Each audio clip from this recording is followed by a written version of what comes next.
I love coming out to SOTIC. There are so many amazing opportunities to be able to network and connect and meet new people that are inspiring, new mentors, and beautiful relationships that we build. I've had the honor of doing a masterclass for the Youth Congress and meeting the junior ministers. And they're amazing. The future's bright for the Caribbean diaspora, for tourism development. And I'll tell you right now, these kids all want to buy VR headsets now. The other thing that I really enjoy and look forward to is the Innovation Hub and how we've been able to collaborate with the Caribbean Tourism Organization to launch this exciting hub to showcase to all our Caribbean partners how they can leverage and use low-hanging fruit technology like XR, which is mixed reality, virtual reality, augmented reality, and AI. So we're at the Innovation Hub. We welcome everybody to come, try it out, experience the different technologies, see what the other Caribbean partners are using and how they're using it. And at the end of the day, we build off of giants. We're learning from them and build even better ideas from all this beautiful camaraderie that we have as a Caribbean diaspora. I've taken a lot of photos and videos where you'd have various different VR headsets. We brought 4 VR headsets in play. There's been moments where there'd be too many people there and not enough VR headsets. And that's an okay problem to have to a degree. But so far, I think the response has been very, very positive. And we've even got the applicants or the attendees to fill out a survey so we can create a case study. And it's been really interesting. We've asked them to be very, very transparent in their response. One lady said, "Beep, this is amazing."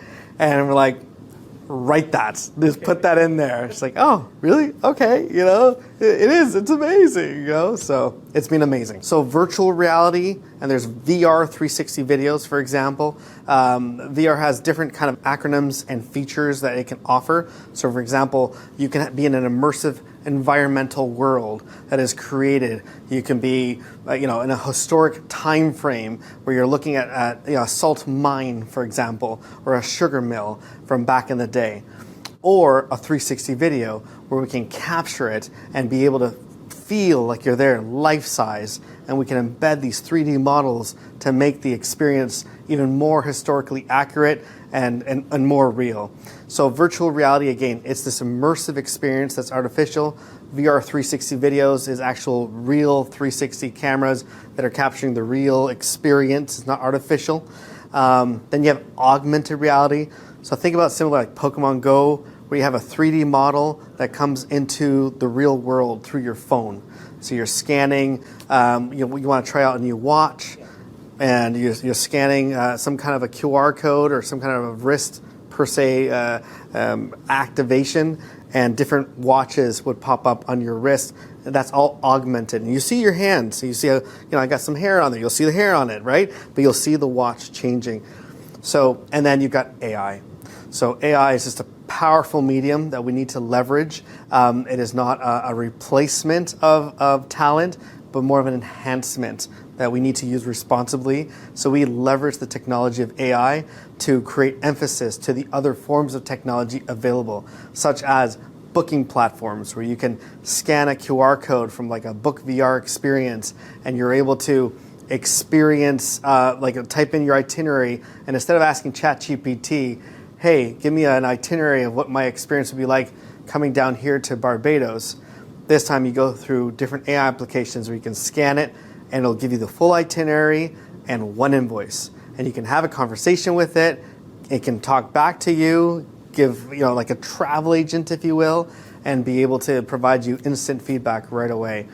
In the artistic side of it, we can implement AI features into the 360 experiences. So for example, I was able to showcase at the Masterclass this week a 360 video of, let's say, Shirley Heights in Antigua. And so it's a monumental historical location, but we were able to implement voiceover, sound, music, and even fake videos from back in the day in the historical British troops overseeing the horizon of all these galley ships passing through, and they're not actors. Sometimes you're in a little bit of a budget, right? So what is the closest thing that you can do to be able to relive those experiences, embed them into the VR, as you're exploring it or as you're putting on a VR headset and you're seeing all this historical accuracy come to life. It's really a neat time to be in.